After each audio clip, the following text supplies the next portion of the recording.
studies. Okay, and she is also comes from the same theological cluster background, and she is very good in teaching. And as well as you all know that she is very good in presenting paper also, and this is the paper very relevant to today's context. And I don't want to take much of her time, and let us give a big applause and welcome her to present her paper. Thank you.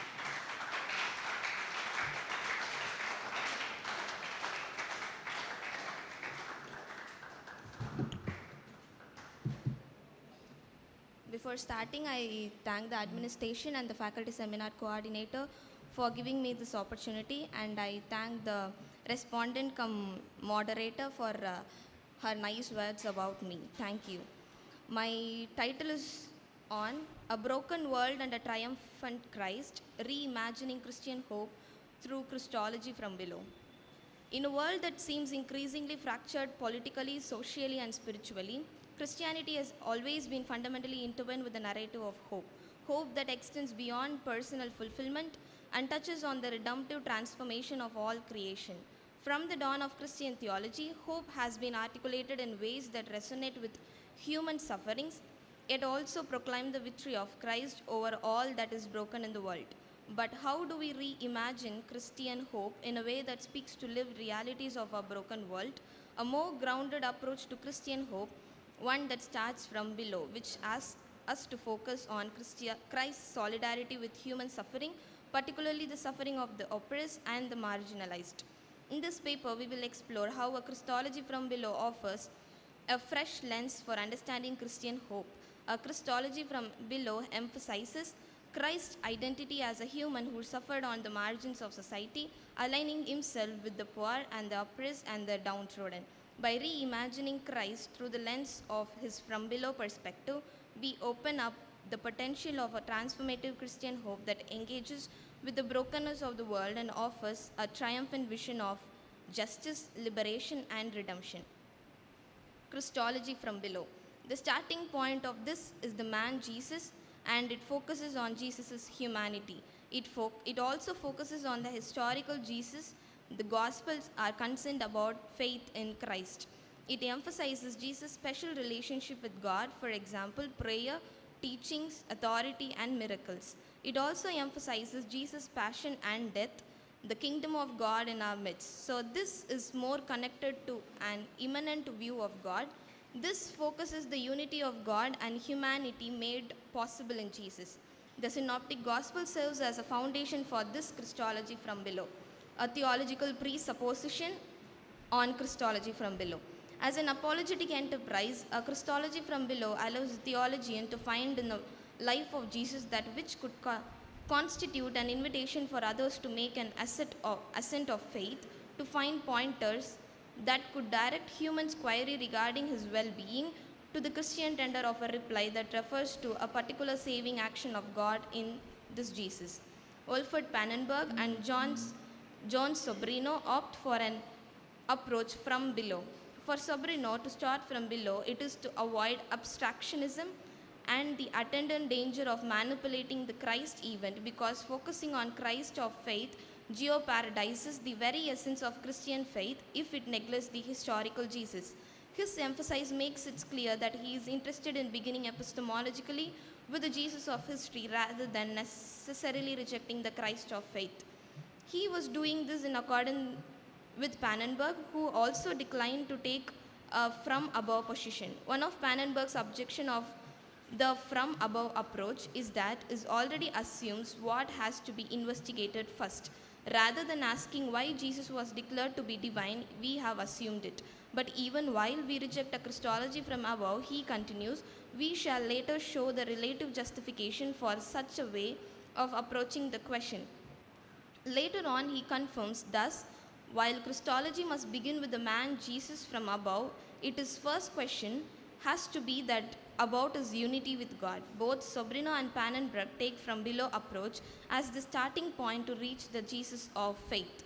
An American Methodist theologian, Timothy Tennant, understands from below as a mean of approaching the Christological study from the existential life experiences of ordinary Christians, as opposed to coming to the puzzle from the upper side, that is, from the divine initiative of God's perspective in becoming man. An Australian Jesuit priest, Gerald O'Collins, speaks on their behalf when he declares a genuine Christology from above begins from the divinity of Christ, but it will go on to do justice to his humanity. Conversely, a true Christology from below begins from the humanity of Christ, but it will go on to do justice to his divinity. A radical revisiting of Christology from below. A context of liberation theology offers a radical rethinking of Christ's identity, not from a transcendent perspective, but from the ground up through the lived experience of the oppressed and marginalized. Christology from below emphasizes that Jesus, as the incarnate Son of God, fully identified with the suffering and oppression of the human condition.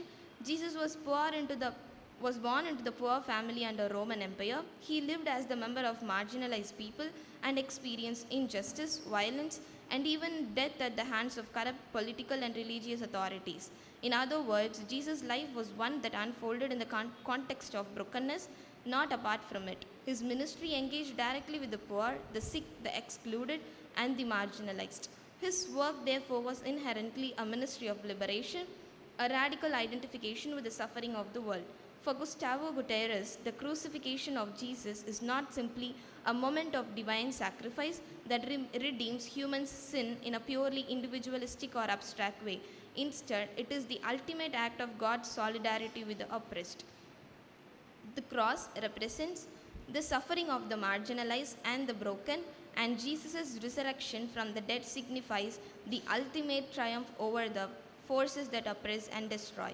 From this perspective, Christian hope is not about transcending the world's pain, but engaging with head on with the assurance that in Christ, God has already entered into that pain and is working to bring healing and restoration. The brokenness of the world. The word broken or brokenness might not be a distant concept to us while we experience in our day-to-day life. Brokenness is a state of strong emotion pain that stops someone from living a normal or healthy life. As an individual, which seems normal like broken dreams, broken heart, broken relationship, and so on. There is also another side of brokenness which is experienced as an individual and also as a community, which impacts the entire system of life. There are many signs of great brokenness in the world today. It is clear that humanity's culture is broken from racial discrimination, economic injustice, and systematic inequality to violence, war, and environmental catastrophe. A constant backdrop on brokenness in our world is the suffering of the marginalized individuals, whether they be racial minorities, refugees, poor communities, or religiously persecuted group. The economic inequality, racial and ethnic discrimination, gender inequality, lack of access to the justice, conflict and war, culture and religious-based oppression creates the brokenness to the world. These tragedies have affected human history in numerous ways, and the present is no different. Individuals and communities may endure intolerable pain due to seemingly unbreakable cycles of injustice. The existential questions raised such suffering challenges the believer's understanding the God's role in the world. In the face of this brokenness, some may find themselves questioning God's presence or goodness. If God is truly good and powerful, why does the world remain in such disorder? Such doubts and struggles are not new, and they echo the deep question posted by the biblical texts themselves. But Christianity asks its heart, offers the vision of hope that refuses to ignore the reality of sufferings. Jurgen Moltmann was also concerned with the problem of suffering and the brokenness of the world, particularly in the context of modern history and the experience of trauma such as war and injustice. Moltmann also argues that God's response to the world's brokenness is rooted in the hope of the coming kingdom of God, which will ultimately overcome suffering and death. For him, the brokenness of the world is not something that will be fixed by human effort alone, but by God's future action through the hope. Christ who endures with the sufferers. Central to the Christology from below is the idea that Christ's solidarity with the oppressed is not merely symbolic but profound and transformative. In the Gospel, we see Jesus actively engaging with those who suffer. He heals the sick, casts out demons, and dines with sinners. Most significantly, he challenges the structure of power and perpetuates suffering. He speaks out against the injustice of religious and political elite, and in doing so, he places himself in direct conflict with the forces of domination. Jesus' identification with the oppressed is epitomized in his crucifixion. He is condemned by the religious and political authorities, tortured and executed in the most brutal manner possible. His crucifixion is not an isolated event in a faraway past, but it is symbolic of the world's ongoing tendency to silence those who speak truth to the power. The cross then is a symbol of world's rejection of God's justice and love, but also means by which God enters into the world's brokenness and begins the work of redemption. For those who are suffering, the message of cross is one of radical empathy. Christ has completely embraced their suffering rather than avoiding it. He is aware of the depth of injustice, the pain of suffering, and the sting of betrayal. This presents a special kind of optimism, one that doesn't guarantee the instant elimination of miseries, but rather than suffering doesn't have a final word. Christ has overcome suffering by facing it directly and changing it, not by escaping out of it. Triumphant Christ. The triumphant Christ refers to the theological concept that Jesus Christ is victorious over sin, death, and all forms of evil. This idea is deeply rooted in Christian belief and scriptures, portraying Christ as a conqueror who has defeated the power of darkness and secured eternal salvation for believers. This will take a unique and poignant vision when it is viewed through the lens of broken, sufferer, oppressed, and marginalized communities, incarnation, and the cross. The doctrine of the incarnation is the belief that the Word became flesh is central to Christology from below. It emphasizes that God's engagement with the world is not one of divine withdrawal or detachment, but of deep involvement in human suffering. Christ, as both fully God and fully human, enters the chaos of history not as a divine monarch descending from heaven, but as a vulnerable infant born in a stable, living under the shadow of political oppression. Christ's choice to take on the suffering of humanity is therefore a crucial aspect of his identity. Furthermore, Christ's death on the cross, traditionally viewed as a moment of divine triumph over sin and death, is reimagined as a profound moment of solidarity with the oppressed and the downtrodden. The crucifixion becomes not only a means of salvation, but a vivid demonstration of the way God embraces the suffering of the world. In this light, the resurrection is not merely a return to divine glory, but a confirmation that hope can arise from suffering, injustice, and death itself. Thus, the cross becomes a symbol not just of Christ's victory over sin, but of triumph over all forms of oppression, injustice, and alienation. Triumphant Christ on the side of marginalized. The broken and oppressed often find solace in the fact that Christ's triumph doesn't come through earthly power or domination, but through suffering. In the gospel, Christ's passion, his suffering, and death on the cross demonstrate that he fully identifies with the pain and struggle of humanity. He is not a distant, unfeeling ruler, rather he is one who has experienced betrayal, injustice, and death. Christ's suffering on the cross is a key element in this perspective. In Isaiah 53:3, the prophetic portrayal of suffering servant describes him as despised and rejected of men, a man of sorrow and acquainted with grief. For the broken and oppressed, this is a reminder that Christ is not a stranger to their pain, but one who walks with their path. In the context of liberation and justice, Christ's triumph is seen as a victory over all forces of oppression. His victory is not merely spiritual, it is also political and social.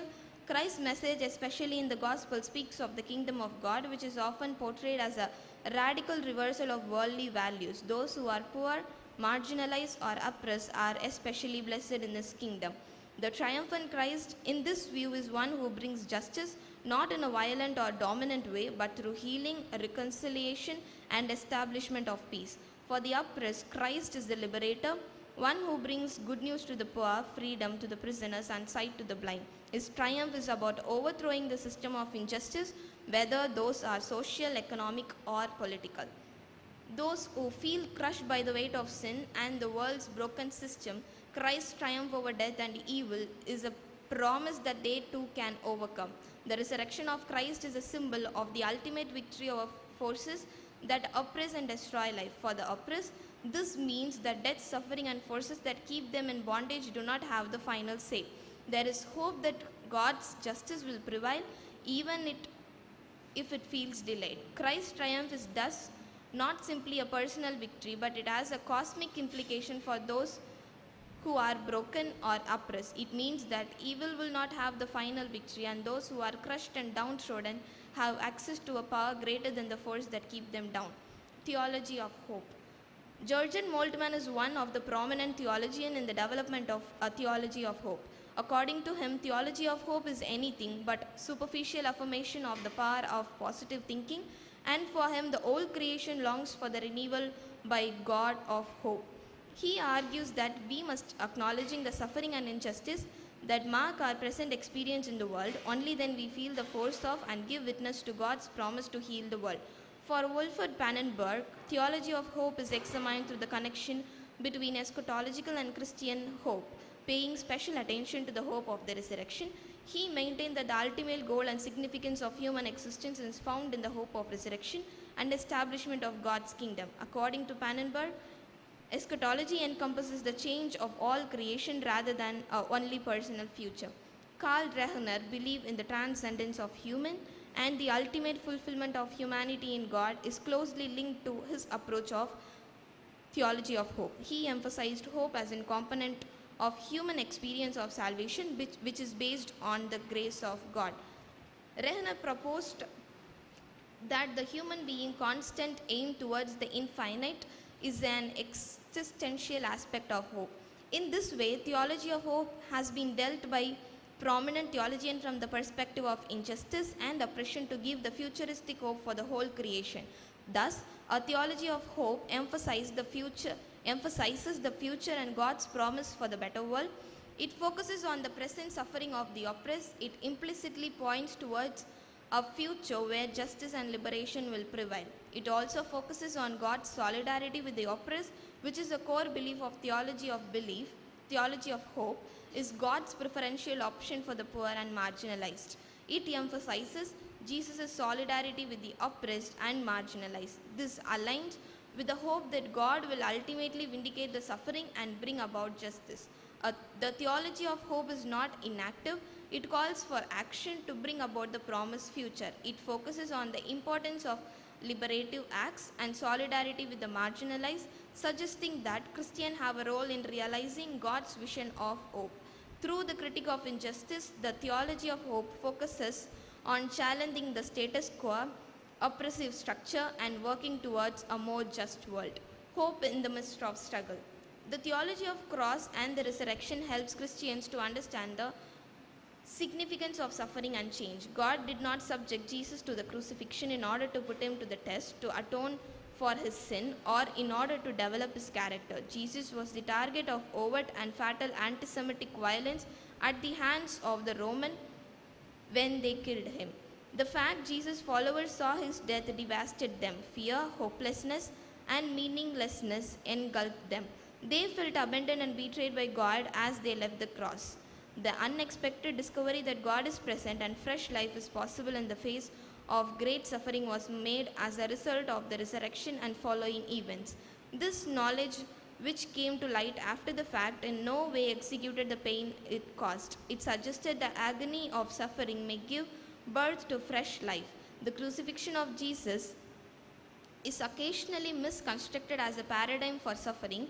As Jesus endured the cross, people should bear the crosses of senseless violence without complaining. Yet, Jesus' crucifixion doesn't make pain holy. It continues to bear witness to the misery of violent acts committed against another person and to people's suffering. It serves as a reminder of God's intention for such brutality to never happen again, rather than serving as an example of how suffering should be endured. The experience of suffering and death was never justified, but the resurrection and the knowledge that Christ was with the disciples and is with us altered it. The sorrow of that experience was removed from the people, allowing them to see the newness of life among them despite their suffering. A victim of social injustice has two options: endure their misery and accept that it will continue or use the situation as an opportunity for change. Transformation is becoming a survivor, endurance is continuing to be a victim. God neither wishes for nor sends pain to individuals in order to provide a platform for their change. People do experience pain. It is a fact of life, not why, but rather what. Yet, what do individuals do with their pain? The alternative to patience and inaction is transformation.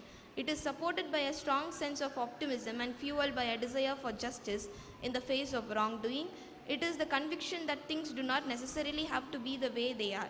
People are motivated to take action because they believe in having righteous rage in the face of evil. Refusing to tolerate injustice and refraining from helping its victim is how you transform. Victims to endure sufferings any longer, people act. This serves as a vehicle for God's presence and for transformation. God is not responsible for people's suffering and is not delighted by it. God doesn't forsake us, even if everyone else might. God suffers with us and is present to us in the midst of the suffering based on discrimination and injustice. The Hebrew and Christian writings makes the promise that God is present in the midst of sorrow and that God gives us stamina and bravery to confront injustice and find meaning in our sufferings. Any longer people act. We have to dismantle oppressive attitudes that have become entrenched in society. We are working towards God's goal of bringing about justice by refusing to put up with injustice and by attempting to change sufferings. Hope and the mitigation of suffering. For Jurgen Moltmann, Christian hope is especially meaningful in the context of suffering.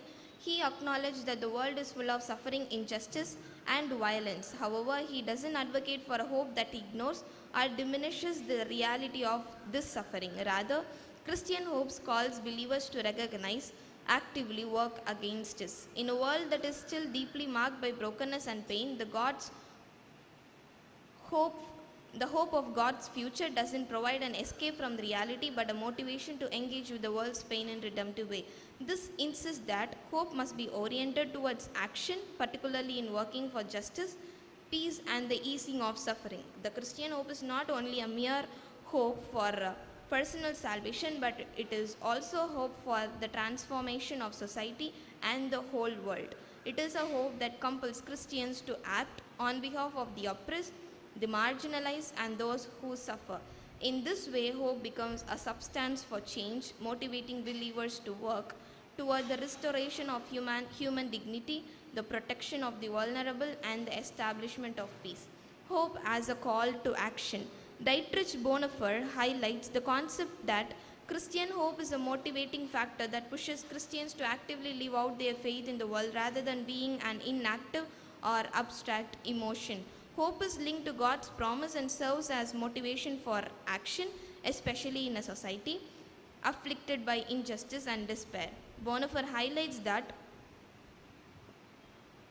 hope should lead Christians to oppose oppressive system and live radically for God's kingdom. Bonhoeffer said that the followers of Jesus will be a people who have been given the gift of God, which they must now use in a world that has lost it. Hope is not merely an internal comforting expectation of personal salvation. Rather, some things should motivate concrete action to resist the sufferings in the world. Hope grounded in the certainty of God's future redemption transforms one's present existence.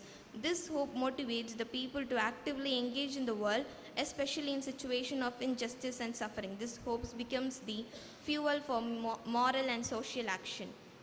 And also it calls for an eschatological hope of justice.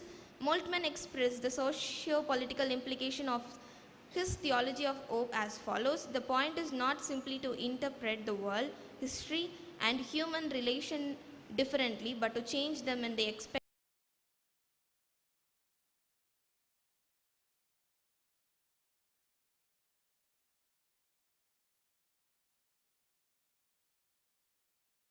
This is concrete evidence that he is providing something more than a mere rhetoric of change to the church. It is effort to exercise its hope responsibility in modern society and in its confrontation with particular issues.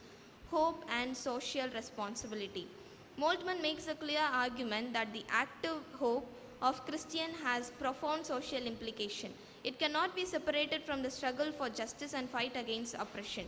The future hope of God's kingdom calls Christians to work towards a society where justice, peace, and human dignity are realized, particularly for those who suffer under injustice. The church is the community where social transformation begins, and it must be willing to challenge the unjust structures of society, working for the common good and the flourishing of all people.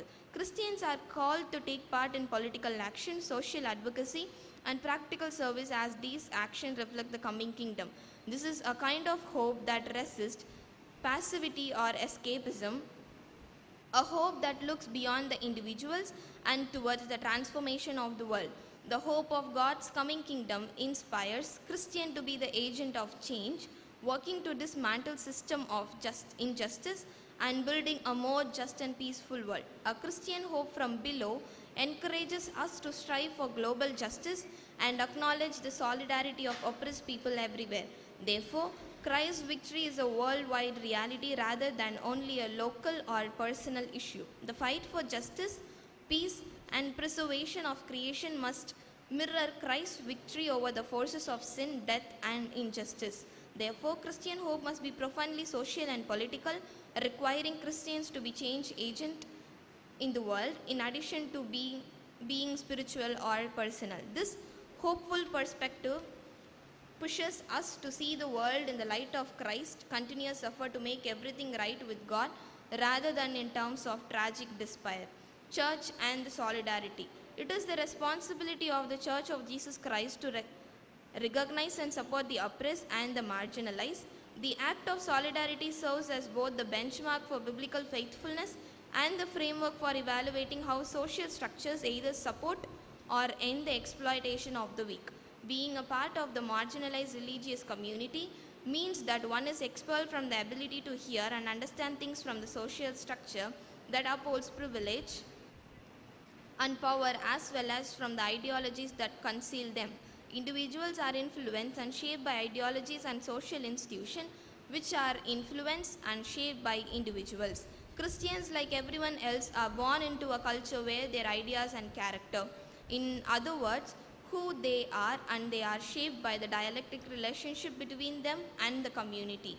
Because of this, the socio-historical background of any people has a significant impact on how their ethical system is constructed. Christians engage in a conversation between Christianity and what their community identifies as Christian when they endeavor to create moral solution to the problem of human life in accordance with their belief. True liberation and solidarity takes place when the individual see into his or her own nature and thus Christ-like. The praxis liberates those trapped by their race, class, gender, and heterosexual privilege based on the justice. For a broken world, the church must embody the hope it proclaims. This means living out the Christology from below by engaging in acts of justice, mercy, and solidarity with the oppressed. The church is called to be a community of hope, offering the good news that Christ's triumph over death and suffering is not only the future promise, but a present reality that transforms lives today. A church that embraces this hope will be distinguished by its concern for the marginalized, its support of justice, and its dedication to mending the brokenness of the world in conflict. This hope is both practical and theological, shown in day-to-day deeds that demonstrate Christ's compassion and love. Conclusion.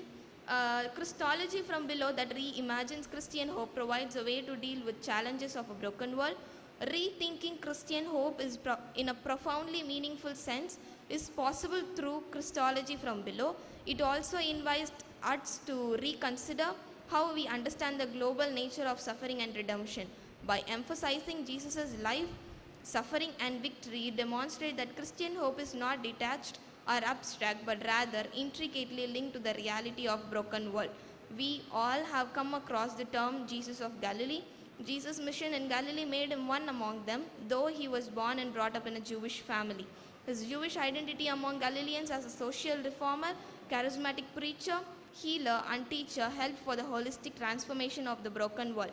Common people's lives, societal conflict, the potential for regeneration, and piety were all concerned covered by his movement. Judea, Perea, Galilee, Samaria, and beyond the border were among the places where Jesus' ministry was documented.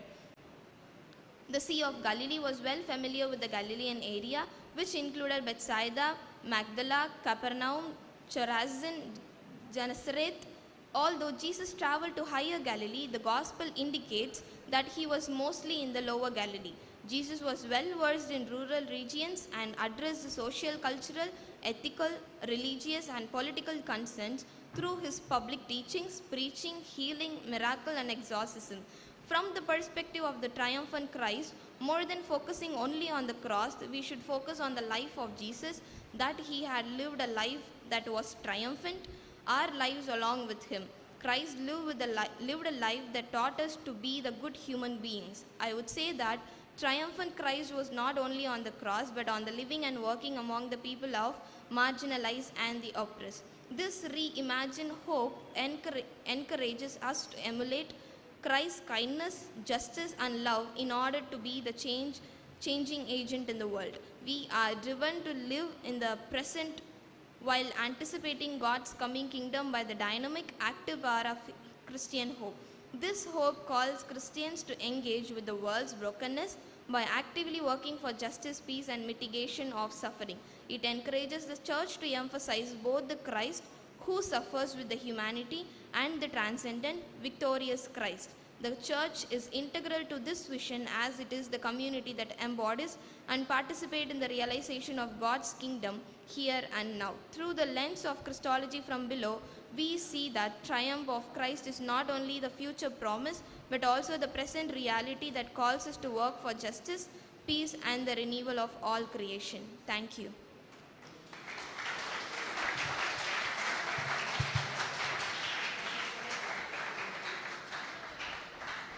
What a wonderful paper, is it?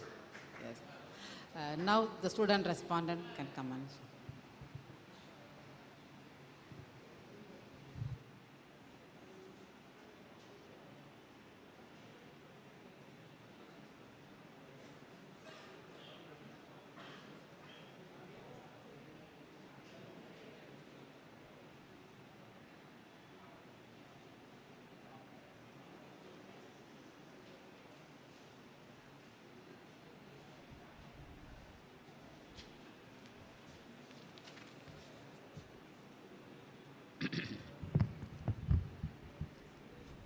Good afternoon to all. Thank you. Respected moderator, faculty members of the MTSC, and my dear fellow participants, it gives me immense pleasure to submit my response to the paper presented here. I sincerely appreciate our Professor of Theology, Mrs. Claudia Juliet, for presenting this insightful paper in this faculty student seminar under the topic A Broken World and a Triumphant Christ, Reimagining Christ, Hope Through Christology. The paper contains the richness of themes like Christology from below,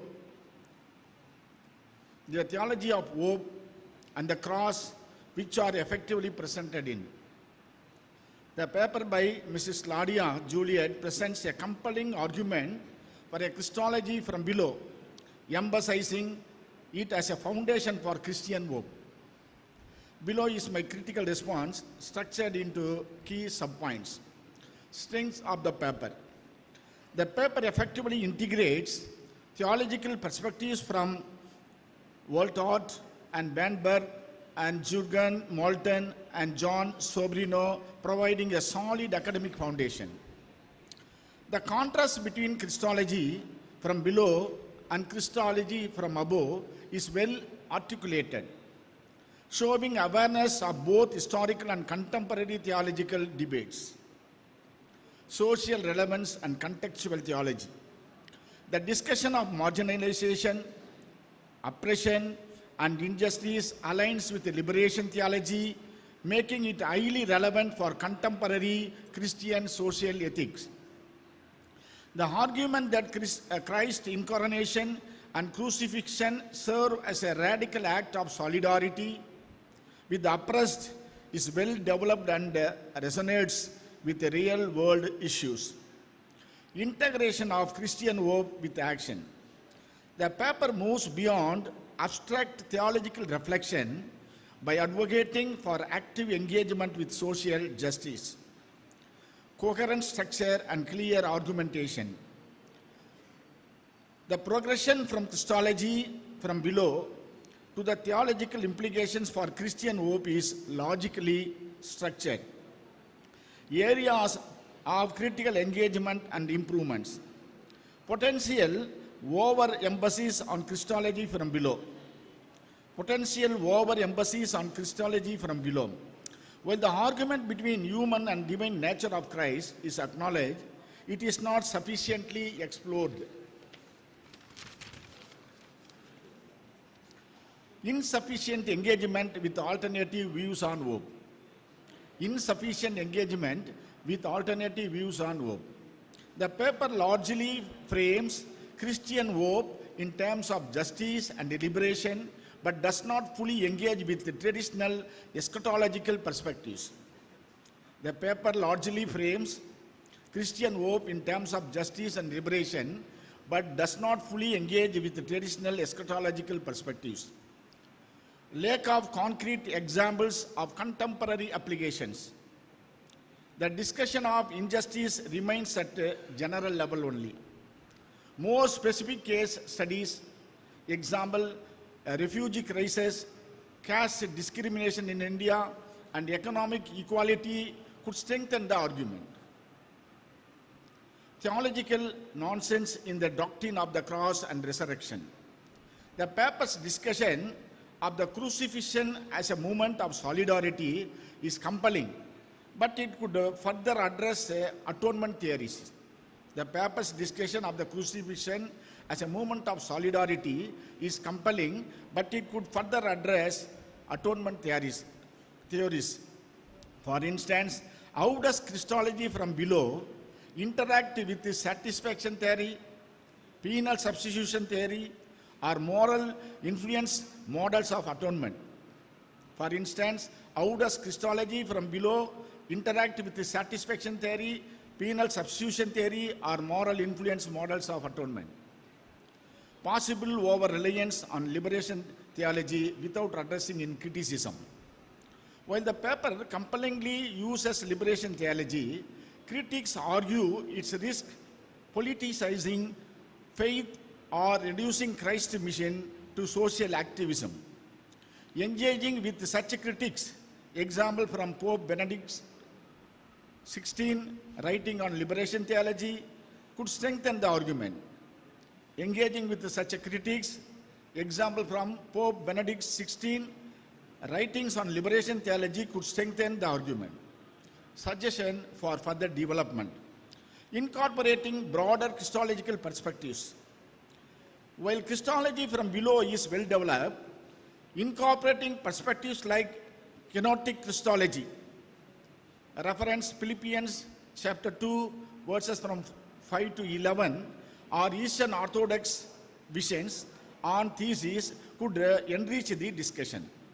While Christology from below is well developed, incorporating perspectives like kenotic Christology and Philippians reference 2 chapter verses from 5 to 11 or Eastern Orthodox visions on theses could enrich the discussion. The role of church in embodying Christian hope. The role of the church in embodying Christian hope. The paper briefly mentions the church role, but a more detailed eschatological, ecclesiological reflection would be helpful. How can local churches embody this Christology in their liturgy, preaching, and social engagements? How can local churches embody this Christology in their liturgy, preaching, and social engagement? Expanding the theological perspective on hope. Expanding the theological perspective on hope. The paper emphasizes on social hope is valuable, but an account rooted in classical theological virtues like faith, hope, and love could provide more rounded perspective. The paper's emphasis on social hope is valuable, but at the same time, on account of rooted in classical theological virtues like faith, hope, and love could provide a more rounded perspective. Conclusion. Mrs. Claudia Juliet's paper presents a well-researched and compelling argument for reimagining Christian hope through Christology from below. Its theological depth, social relevance, and call to action are commendable. Its theological depth, social relevance, and call to action are commendable.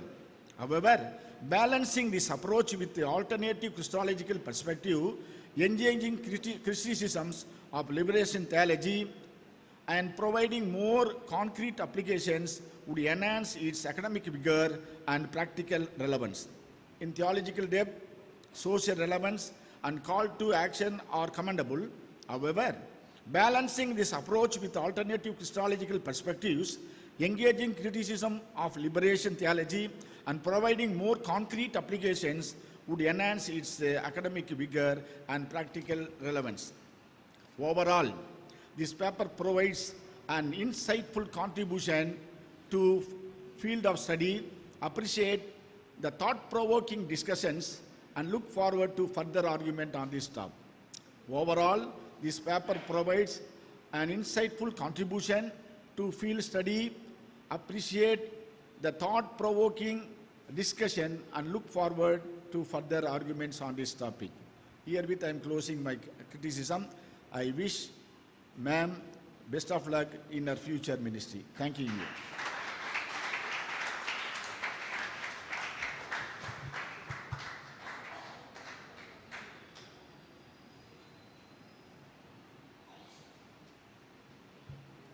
Floor is open.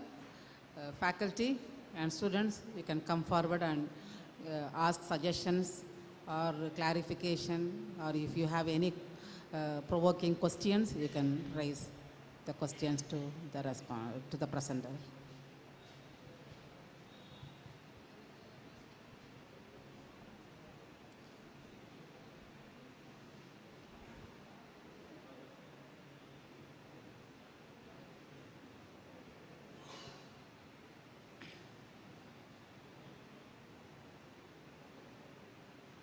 Faculty, students. Yeah, faculty, please come forward.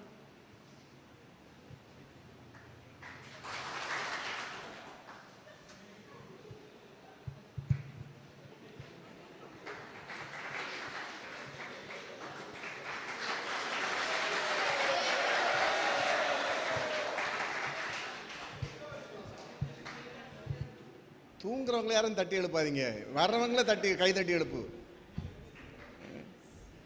See, first of all, I must appreciate and thank Professor Claudia Julia for presenting a wonderful paper.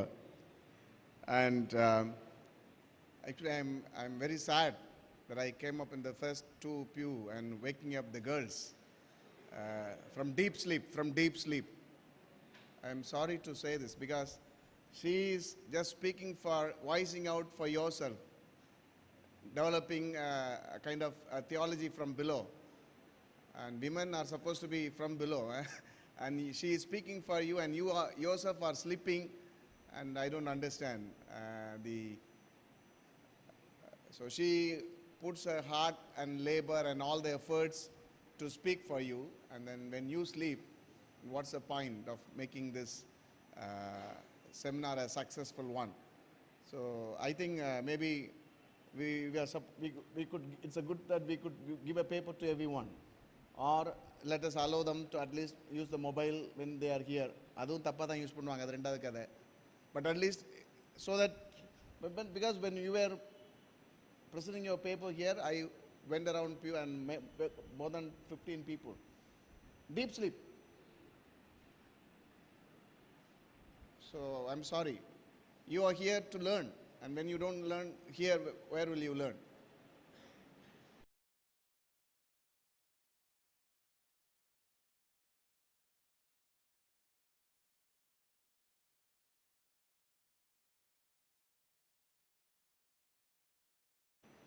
I just want to have one kind of one question or maybe suggestion. In page 6, Jesus' triumph is about overthrowing the systems of injustice whether those are social or economic or political. And of course, Jesus had overthrown, then tried his best to overthrow then existing structure, but the result was crucifixion. But the result was crucifixion. And today, and I'm afraid to say, but I must say, not outside the church, but the church itself becoming a force which is oppressive, becoming a kind of oppressive. So, church must triumph itself, first of all, before it tries to help outside the society to bring it out. So in that process, most of the preachers I heard preach, suffer, there is a future. Suffer, there is a future. That means accepting, we are preaching them to accept the suffering with the hope. But that is not theology from below. So, of course, you have brought it out here and there in your paper. The theology of hope is that, okay, we have a hope in the future, so presently you suffer, but that's not what Jesus let it go, isn't it? So in that category, in how we can help the church itself to come out from its kind of oppressive way of the administration or even preaching, and even most of the ministries' schemes, fundraising schemes, were more than oppressing in those temple time. See, you know the history. When the temple was cut up, the first thing they did was they burned the records of temple. They burned the records of temple because those kind of things were there, economic oppression in the temple. Now church is not better or no way better than the temple of first century in terms of economy. So how, in that way, when we try to propose a theology of hope, is it in the future or in the present day-to-day life? How we can exercise that hope in the future, in the present, rather than the future? Because Jesus lived in the present, and then he was always working for the present.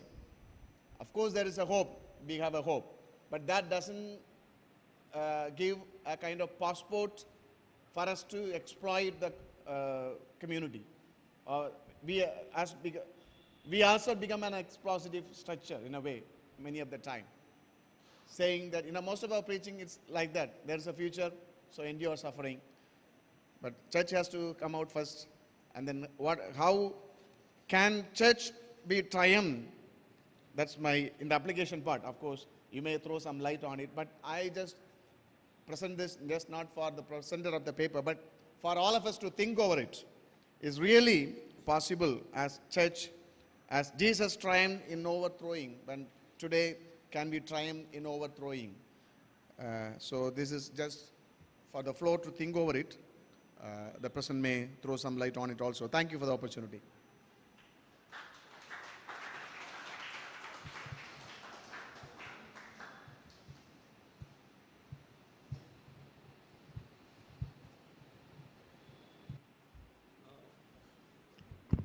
Friends, I think most of you are not using the mobile in the chapel because we are not prepared enough to impose that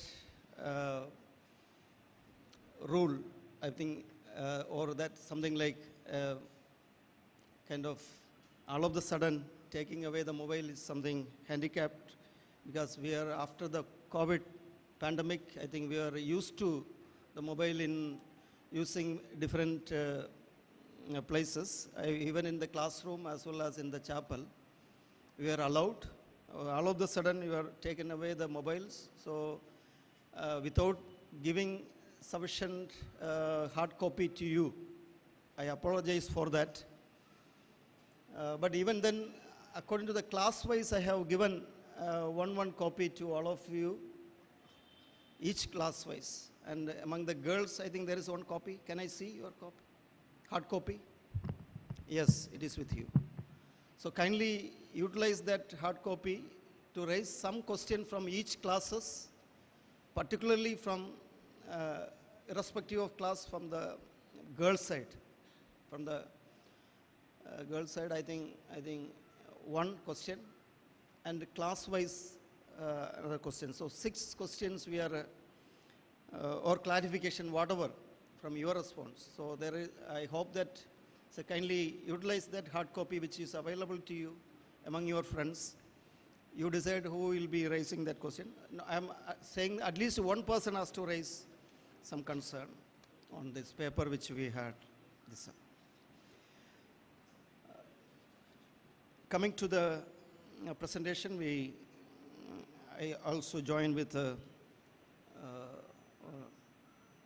our student respondent and the moderator and the question raised by the faculty, that the hard work which you have put for this paper to available for all of us to think and reimagine the Christian hope through the Christology from below. So this is always, Christology from below is always a theology or a Christology or a missiology when we talk about. It's very grassroots level, addressing the context. However, my observation from this whole sources of this paper, I couldn't see any Indian theologians' contribution, not even a single person. That's what I feel. I don't know why you purposefully avoided the Indian scholars, I think Indian theologians, especially Christology from below, Christology from above. A very great model developed by one of our Indian theologians, prominent Indian theologian, S.J. Samartha. So even I could see at least his name in your footnote. So I think kindly take it into that consideration of bringing some Indian theologians like S.J. Samartha as well as M.M. Thomas and others who understood, who reimagined the Christian hope through Christology from below. Because most of the Indian Christian theologian in particular and Asian theologians at large who contributed a lot for the Christology from below point of view. Because the traditional understanding is always from above, and Christology from below enable us to see from the people's point of view, from the margins point of view, or from the peripheral point of view. So that is the core of this paper, so kindly consider that matter. And otherwise, the paper brings very much, you have brought from the context as a broken world to a triumphant Christ. You are trying to even connect our theme for this academic year. Also, you have brought into it. So I appreciate for your effort in doing that. And once again, I wish you all the very best for your future ministries.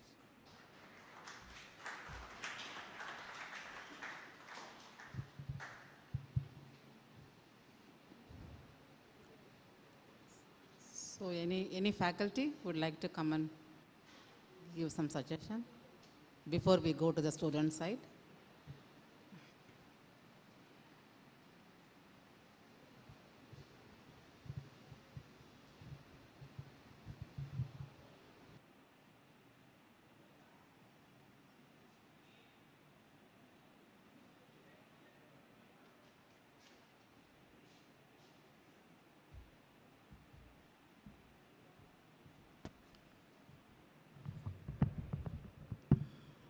Good afternoon, friends.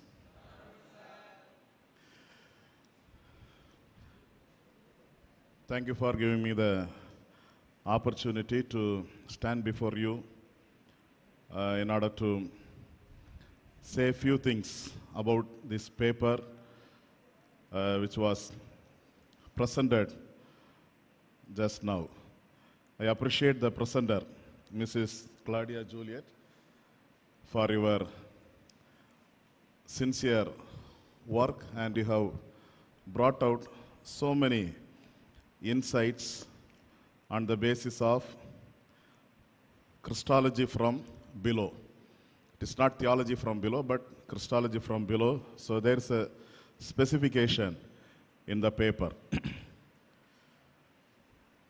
But as for my knowledge, before that I have to apologize because I have not yet gone through this whole paper. I'm sorry for that.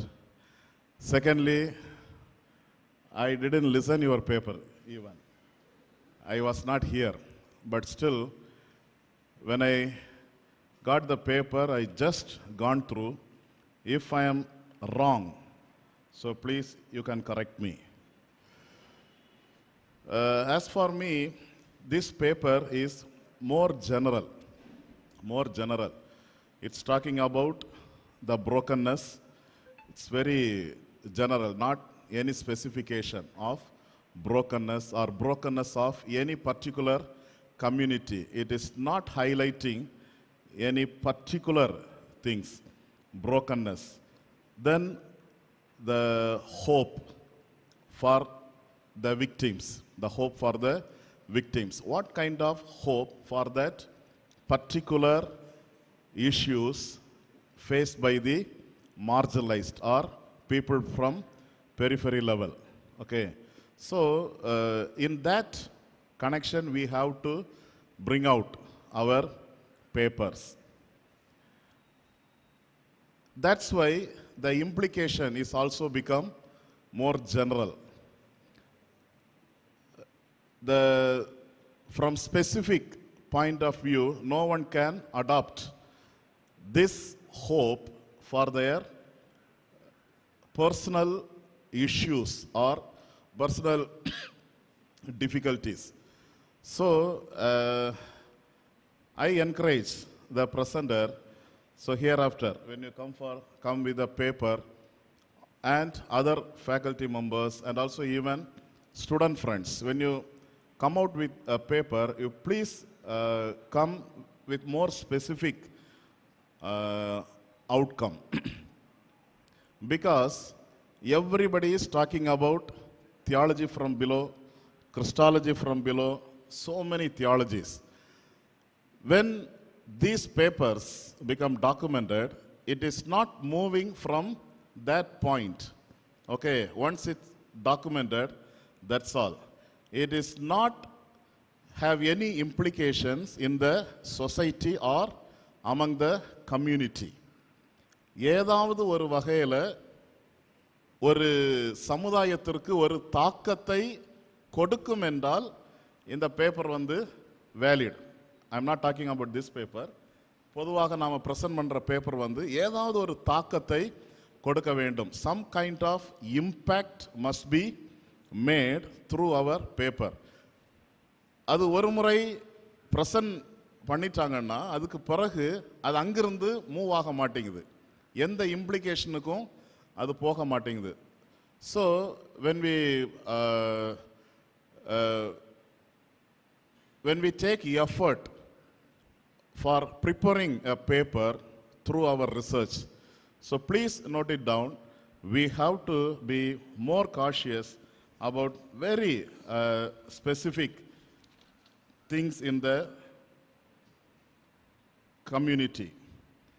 And page number 2, here it talks about the second line, the Christological study from the existential life experience of ordinary Christians. Again, it's very general notation. Okay, ordinary Christians.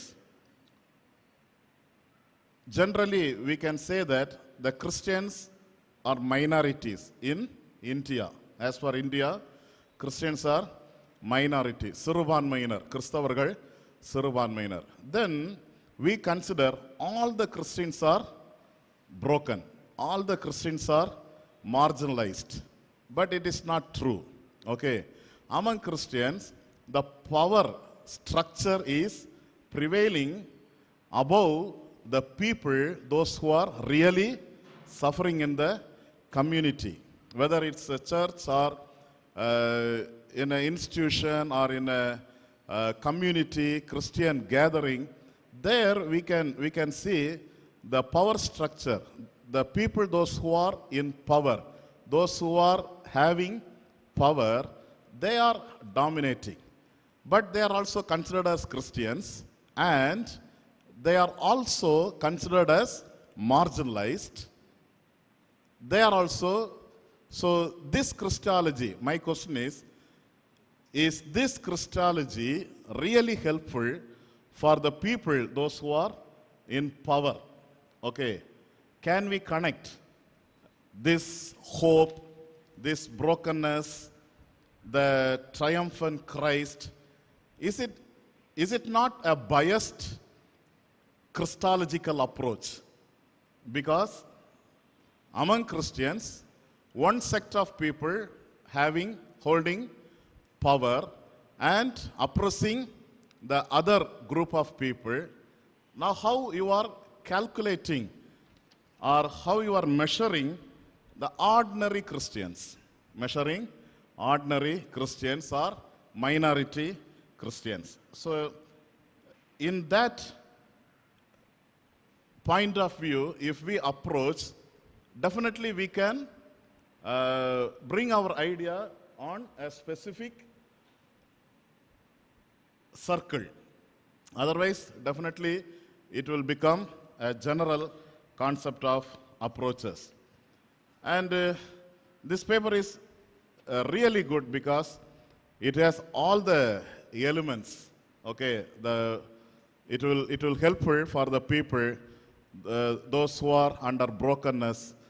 They have the triumphant Christ. They have the hope. These are the things even we can see in the Bible. But outside of Bible or in the theological community, when we bring out, we have to discuss about any one of the issues which is taken place or currently taking place in the society.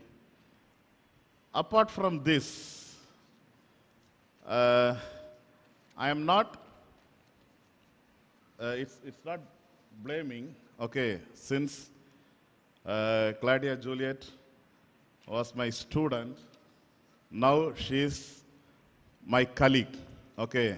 In that respect, I want to say something about the footnotes and all, the methodology. So, whenever the faculty members presenting the papers, these papers are model for our students for writing your assignments all. So whenever you write your assignments, even you can follow the model for footnotes, bibliography, even you can follow the papers, okay, how this professor is using the footnote method. Okay, normally we are following Hunter P. Mabry methodology. Okay, that is must. I don't know, in footnote number 2, there are 2 dates. But I don't know, is it acceptable mentioning 2 dates?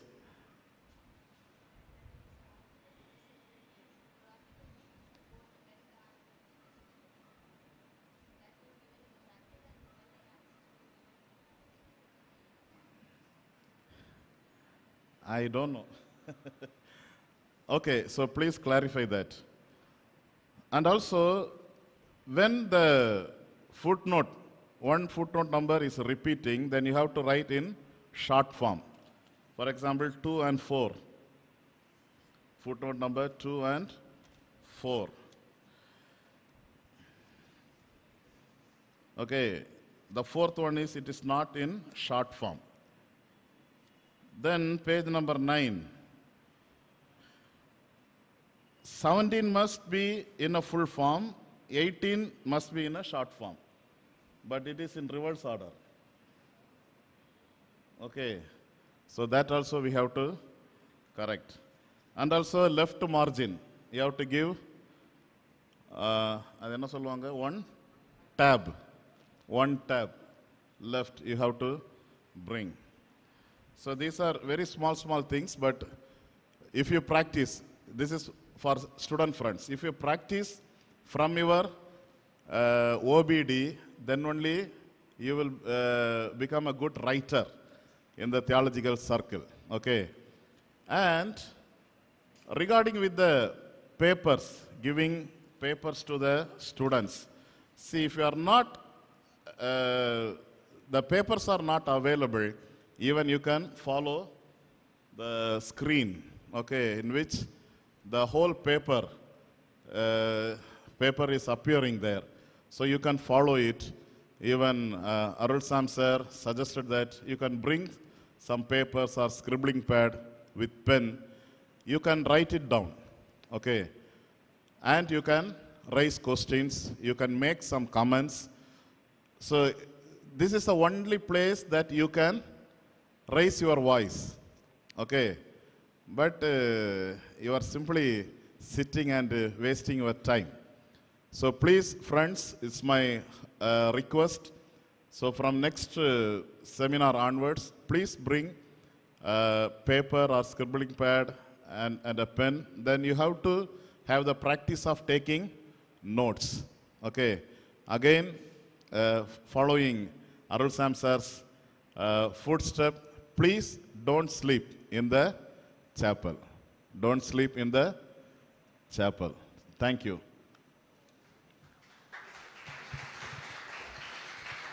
Thank you, sir. Any more faculty?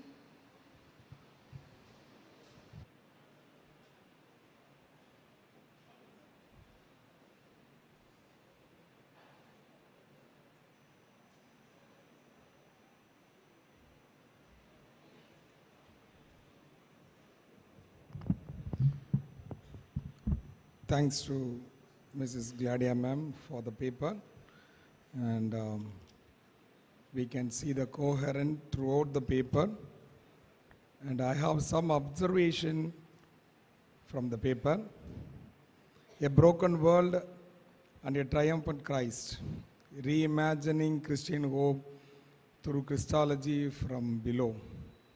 So the whole paper is constructed on the theology called Christology from below. This theology emerged from above. Christology from above. This is from Western countries.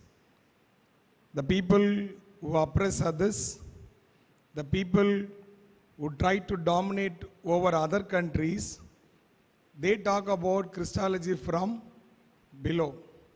So there is some contrast in that, and the overall paper is all about the theory, as my other colleague pointed out clearly that the whole paper talks about the theory which already exists.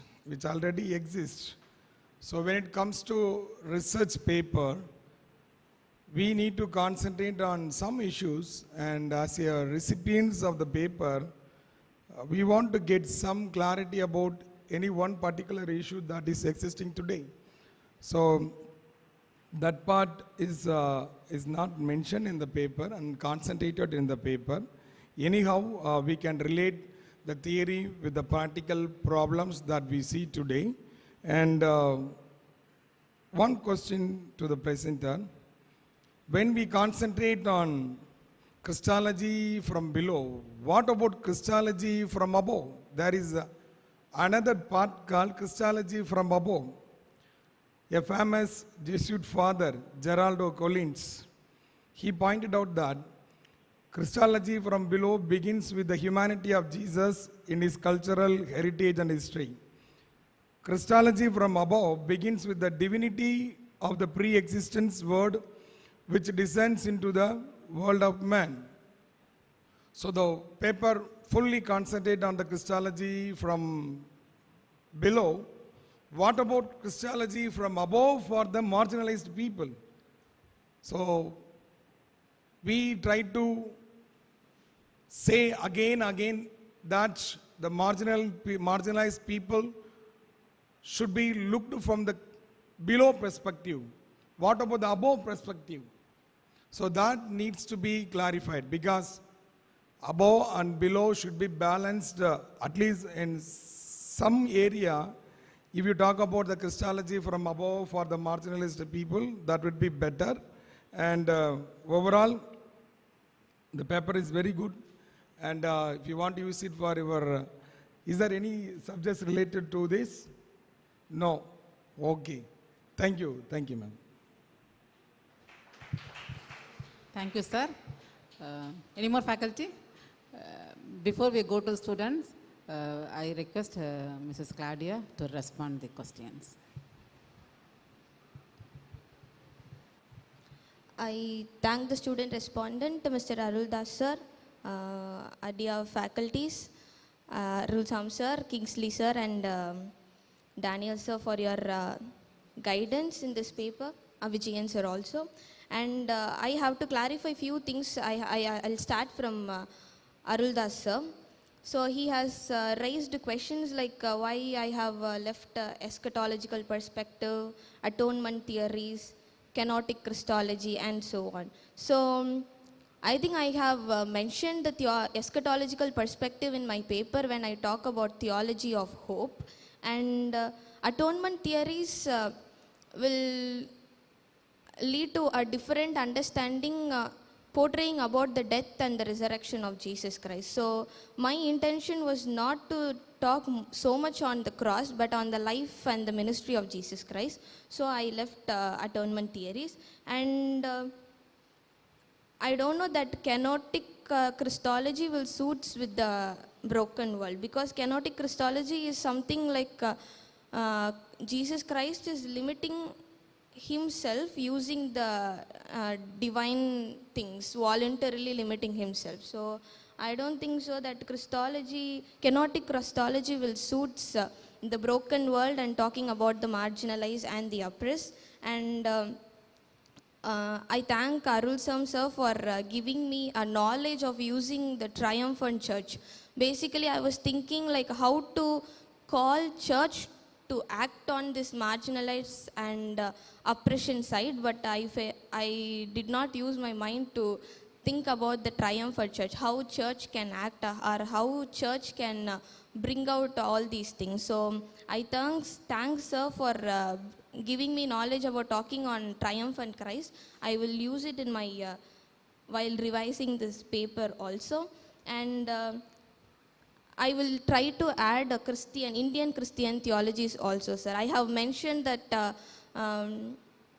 poor people, marginalized people, which M.M. Thomas Samatha has mentioned, but I failed to give their names and their books also, but I will do that while revising this paper. And Kingsley, sir, thank you for your evaluation and encouraging me to do on the specific issue. So I was basically focusing on the specific issue, but later on what I felt, Christology from below, my point of view is focusing on Jesus Christ as a marginalized and the oppressed. So I thought maybe I can compare the broken world, especially with the marginalized and the oppressed. So that is why I tried to connect Christology from below, portraying Jesus's earthly ministry and showing himself as a person who marginalized, oppressed, and faced all those suffering, like how even now how people are suffering that marginalization. So my focus is on the marginalization. So I did not dealt with the specific issues in my paper, but I will try to add it. And hope is also general, but I think I am not that much clear and confident in my paper while explaining about hope. Theology of hope is completely about giving hope through the resurrection, death and resurrection of Jesus Christ. But I was trying to give hope through the life of Jesus Christ, not glorifying so much about the death on the cross, but glorifying the life and the ministry and the issues that Jesus Christ faced while he was living. So in that concept, I was not concentrated or glorifying suffering also. And even in my paper inside, I have mentioned that I have never glorified the suffering, and I have never encouraged people who are suffering to accept their sufferings. So my intention was on that, but I think it was not clear and well elaborated in the paper. So maybe while working on this paper, I will surely bring out all those things. But my specification is on the marginalization. So that is what I tried to specify on the marginalization. And footnotes. Sorry for the mistakes, sir. I thought when we are giving footnote, in the same page, one should be the extended one, and in the particular same page, we can bring a shortest form of that particular footnote. So I thought in that way. So that is why I gave the same footnotes when it is repeating in the second page. So I gave it fully. So I was thinking in that way. So in the same page, I have given the shortest form, and that to date is about when the article was published. The article which I used was published in 2019, and I accessed it in 2025. So that is why I have gave it in the bracket, like that article was published in 2019. So that is what I did. And yes, for Daniel sir's question, where is the Christology from above? So I think I have while introducing the Christology from below, I have in many places, even Colin's quotation also I have mentioned in my paper. Christology from above is also important, but my focus is on Christology from below. It is not to show that again and again showing the people who are under the below, again and again pointing them as marginalized and oppressed, not in that way, but Christology from below is basically showing Jesus as a man who did the ministry as a human, not a show. So if I am taking Christology from above, that will go to the divinity of Jesus Christ. So my focus is on the humanity of Jesus Christ. That is why I chose Christology from below, but not to show that again and again pointing out the marginalized as marginalized or oppressed. My focus is on portraying Jesus as a person who faced marginalization and oppression while he was doing ministry. So in that intention, I was choosing Christology from below rather choosing Christology from above. Thank you. I will take all your comments, and I will, while reworking this paper, I will add on this specification and bringing out the triumphant church and so on. Thank you so much. Now students. Shall we start from girls? Yes. According to Vijayan sir, at least one representative from the girls side, right? So we have running short of time. So please don't delay.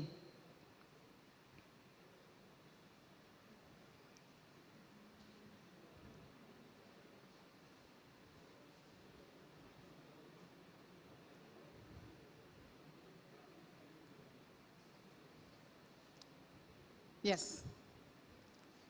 So girls can do after, right? Now boys can come. Yes, please come forward. Come soon.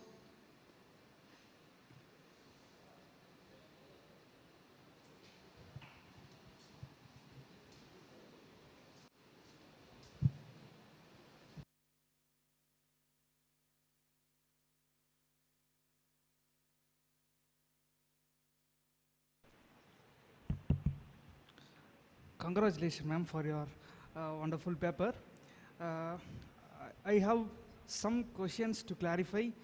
In page number 3, the radical revisiting of Christology from below.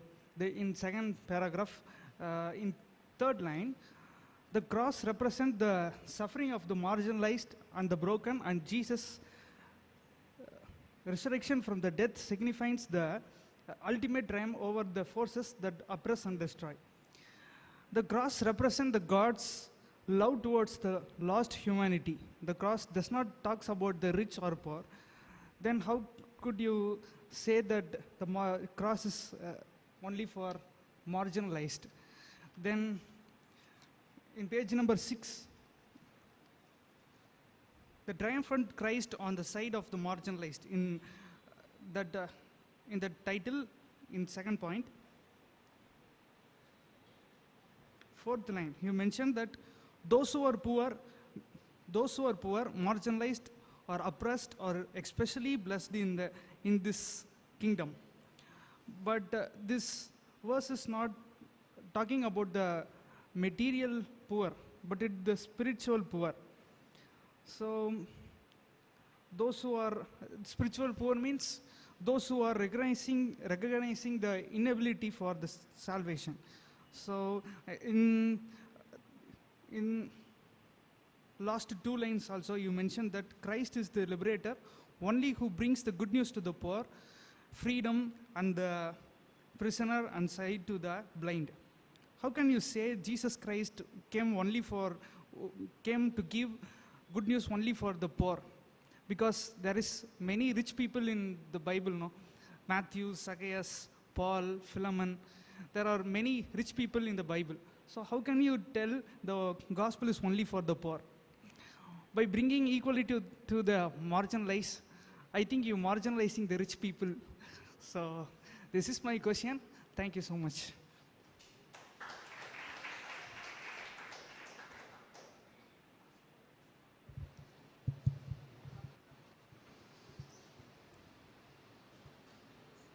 Any more students? Each class at least one or two. Final year? Shall we come from final year? Final year?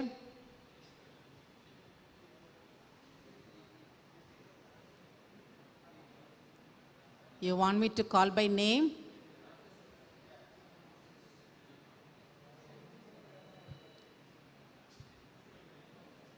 Samuel Gibson.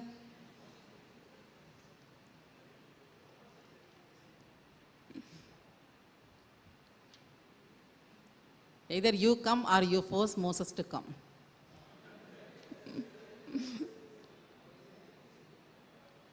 Come soon, otherwise sports captain may get into tension. Please come soon.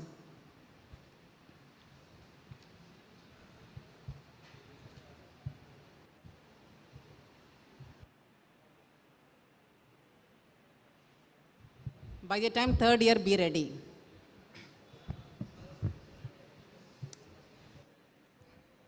I'm not going to take much of the time and just going to ask only one question. That's how the triumphant Christ and Christology from the below are helpful in making the broken people triumphant in a holistic manner. That's all, ma'am. Third year?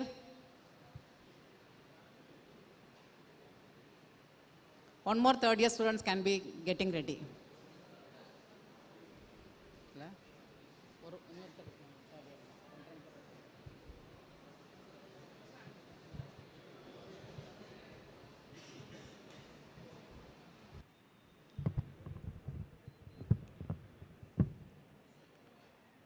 I would like to congratulate Claudia ma'am for bringing a wonderful paper for us.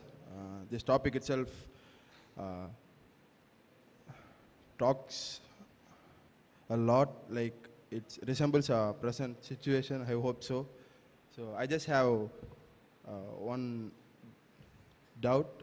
So in page number 9, under the topic of hope in the midst of struggle, in page number 9, last before 6th line, you have like mentioned that the Hebrew and Christian writings make the promise that God is present in the midst of sorrow, and that God gives us the stamina and bravery to confront injustice and find meaning in our suffering and any longer. So, of course, as Christians, as humans, we believe that, but in continuation to that sentence, we have to dismantle oppressive attitudes that have become entrenched in society. So here I have a question like, is that possible as a human being, or particularly talking about as a Christians, is that possible to eradicate or to dismantle these oppressive attitudes, like whatever it may be, like caste issues, or it may be like dominion of tradition in our church? So what could be the possible ways of dismantling these oppressive attitudes in society, in particularly in society in the sense it's a vast area, but maybe in a simpler term, like, is there any possibility to eradicate this oppressive attitude in a church?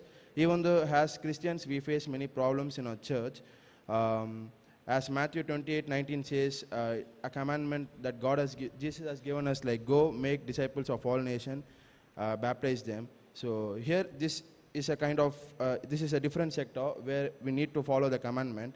And before that, when we go to church, here we face a different problem, like we see issues, as you have mentioned, like oppressive attitudes that is present in the society as well as in a church.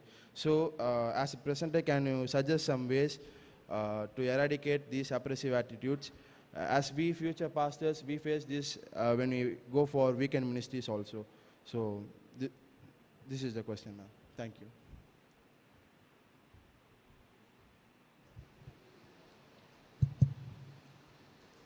Third year.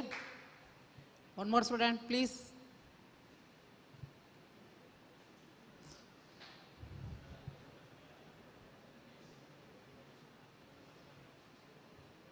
Okay, second year.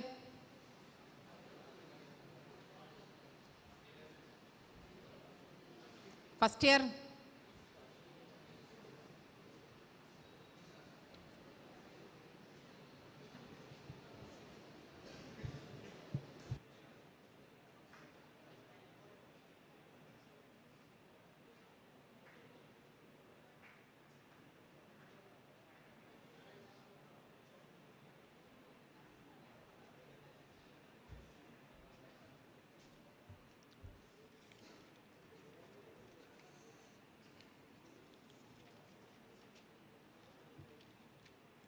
First of all, I would like to congratulate ma'am for the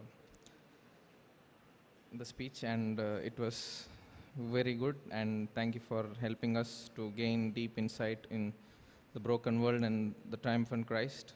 And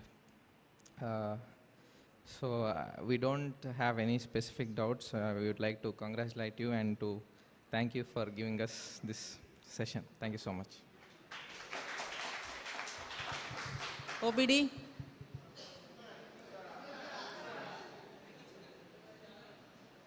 From OBD. Girls, be ready. No, you have to. You can appreciate, you can give suggestions, you can ask questions, you can clarify your doubts. Various ways are there.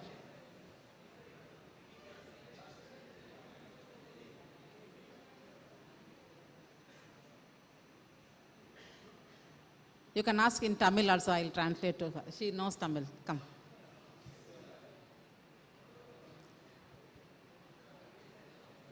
Ricky.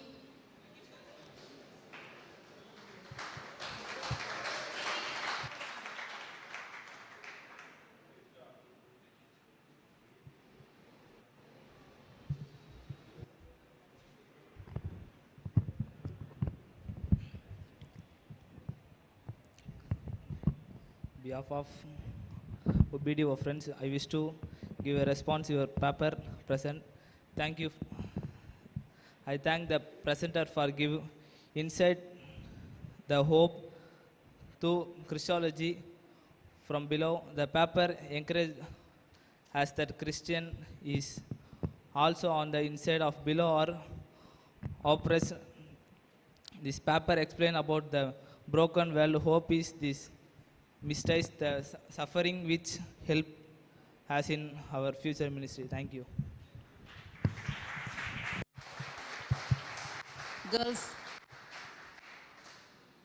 to whom you choose? Girls, you want me to call by name? Princy? No. Ida?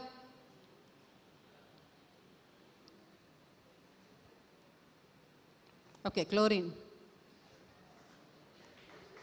We want to hear from everyone, not the person one who always says. Yes. So boysலாம் name கூட்டோன்னா உடனே வந்தாங்க. Okay. Christy, they want from you. Just one word, one sentence, one suggestion, appreciation.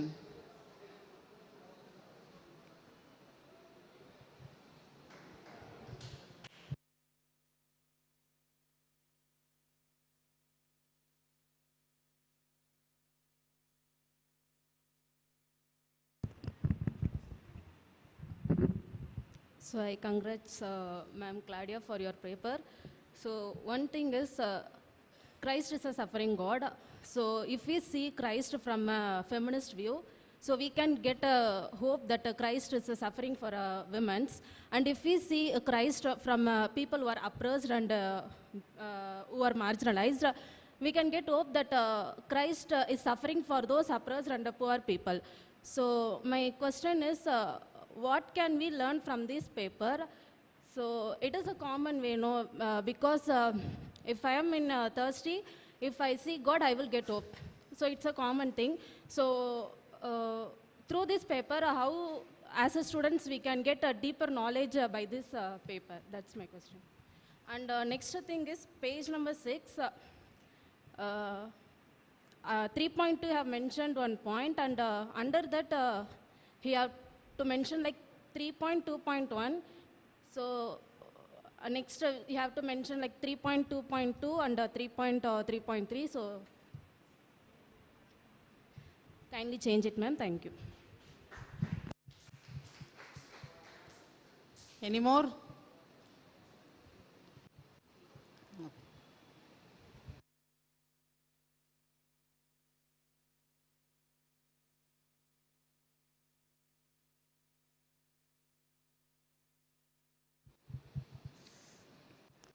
Once again, I thank each and every one of you for your wonderful participation. So on my point of view, I really appreciate Mrs. Claudia for choosing a wonderful topic, a broken world and a triumphant Christ, reimagining Christian hope through Christology from below. So this paper has a various elements, Christology from below. So she has taken very nice way to bring out Jesus, how Jesus's human nature, solidarity with the oppressed. So very clearly she explains about that, and how Jesus deeply rooted through his experience with the suffering and the marginalization. And when we talk about the other element is about the brokenness. There she very clearly explains about, through her paper, how the true Christian hope, how the true Christian hope should engage with the brokenness in the world. So it is not ignoring the brokenness, we need to engage with the brokenness in the world. For that, she took an example of Jesus' life and how much Jesus directly involved with the marginalized and the oppressed and the so-called the subaltern. So that way it is very much relevant to today's our contemporary world. Then this paper has a sound theological foundation, especially Wolfhard Benenberg and John Sobrino, and they were talking about Christology that should begin with the historical Jesus rather than the theological concept. So that way she explains very clearly about the existential questions about how the suffering and divine presence go together. Then when we talk about, in her paper, she talks about the triumphant Christ. So the triumphant Christ very clearly explains that victory over suffering and oppression rather than the spiritual triumph. So that emphasizes, so the hope should arise us from engaging with pain rather than escaping from it. So that way very clearly explained in the paper. And the social responsibility, when talk about social responsibility, this paper very clearly emphasizes that the theology of hope calls us to engage with the social responsibility. So social justice, liberation efforts, encouraging the believers, encouraging the sufferer. So all those things is very clearly explained in the paper. When we talk about the methodology of the paper, the presenter used Christology from below as a methodology. That is a very good methodology, and that has a historical context, human experiences, liberation theology and all. So there very clearly from the beginning she is very clear about her methodology, and that we could see the flow, the coherent in the paper. When we talk about the strength of the topic, the title, the title addresses a contemporary issues, particularly suffering and hope is a part of the world. So then this paper this paper calls us to include inclusivism, or include the voices from the marginalized communities were encouraged. And this paper even asks us to a transformative action. We need to have a transformative action.